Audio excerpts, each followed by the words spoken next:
may bubuksan ulit tayo na napakalaki ng parcel nito. Yan. Pero ano to, dalawa lang to, tapos may free isa. So kaya siya nagiging tatlo kasi may free siyang isa. So buksan sabayan. Samahan niyo po ako magbukas. Sabi ko ba? Ano bukas yun?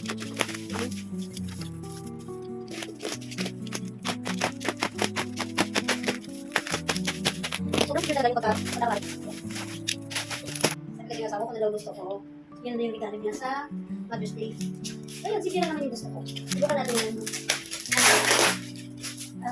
product nila. Kasi parang bago sila sa market. Pero, 1 year warranty ito guys.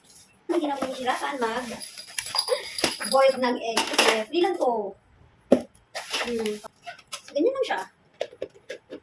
Pangalawa is ito.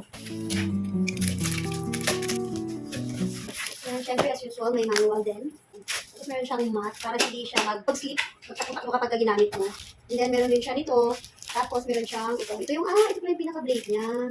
Kaya pala sabi matibay. Matibay niya yung blade niya. Food processor. Ano daw? So, pwede daw ito pang go. Pwede daw siya pang, ang laki. Laki kasi ang pinili ko eh. Kasi meron maliit dito. Naka-chrome kasi sila. Tapos, ang maganda sa kanya, kasi glass Saka hindi daw ito nababasag. Maliban na lang kung itatapon mo siya. So, ito yung food processor niya. Tapos ito naman, ito yung pang-dough. Kasi pwede kang pwede kang mag-mix dito ng dough kung wala ka ng mixer. Kung wala kang mixer or yung dough mixer niya. Ito pwede siya, pang-dough. Ang 1 kilo daw kasya. Ganyan lang siya. Kunting press lang talaga siya. Kunting press mo lang. Yan eh. Sobrang ng ano niya. Pang 1 to 2 persons lang. Pwede na dito na ako. Ito na yung gagamitin kong mixer. Pwede ko na gagamitin yung sinigay ko kasi malaki. Ayan. Pag nagtitinapay ako, or gagawa ako ng pie, ng dough, ng pizza dough na maliitan lang, ito na yung gagamitin ko. Ayan. Tsaka ganda kasi sa lamin, yun nga lang mabigat. Yun nga lang sa kanya is mabigat. Pero, ulinaw talaga, asin sulit talaga yung ano niya.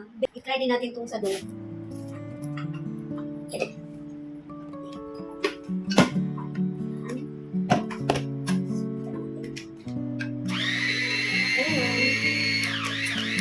Ayan, diba? Gumagamit siya talaga. Yun nga lang dito, walang adjust na yung isang pindot mo lang sa kanya. Yan. Yun nga lang ang downside dito is, hindi kagaya ng mga stand mixer or mixer na iwan mo siya. Ito kasi, pagka ginamit mo, pagka may dough ka dito na gagawin or may igamit ka, basta gagamitin mo siya, kaya nga nandito ka. Hindi kagaya doon sa stand mixer na pwede mo siyang iwan, may gagawin din. Kasi talagang dito ka nakatutok ka lang. So yun yung pinaka downside lang niya. Pero overall naman talaga, ayun, sobrang ganda. Sana naman talaga kasi, ang maganda din dito is 1 year warranty sila. Ito yung pang-apat na yan. Ito talaga ito. Wow. Napakalaki. At may kasama na siyang adapter. Yan. Diba? Super ganda. Ang laki talaga ng nailalaman dito. 5 liters na. Tsaka mabigat siya. Parang feeling ko talaga durable to. Parang feeling ko talaga. Yan. Lagyan natin dito.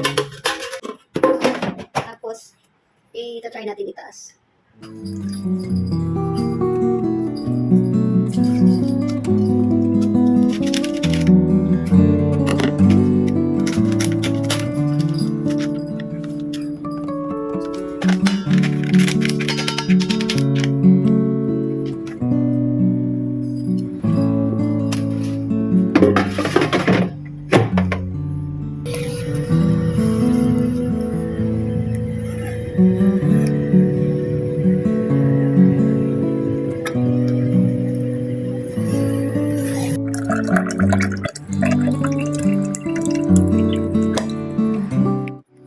So ayan, tikman na natin yung ating muffins na ginawa sa air fryer.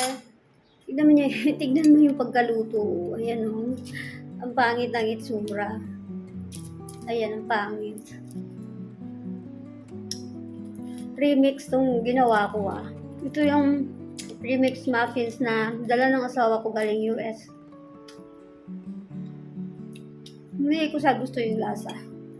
So, dapat moist lang siya. So, syempre first time ko siyang ginamit. So, yun. Siguro hinaan ko yung apoy next time. Per time niya, bawasan ko. Moist lang din naman ang likod tignan nyo.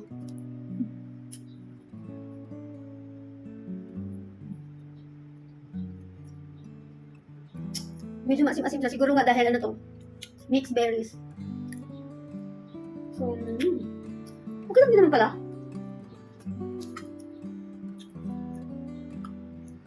Masarap din. Kaya lang, itong berries na to, hindi siya talaga real na berries. Sabi kasi is artificial berries.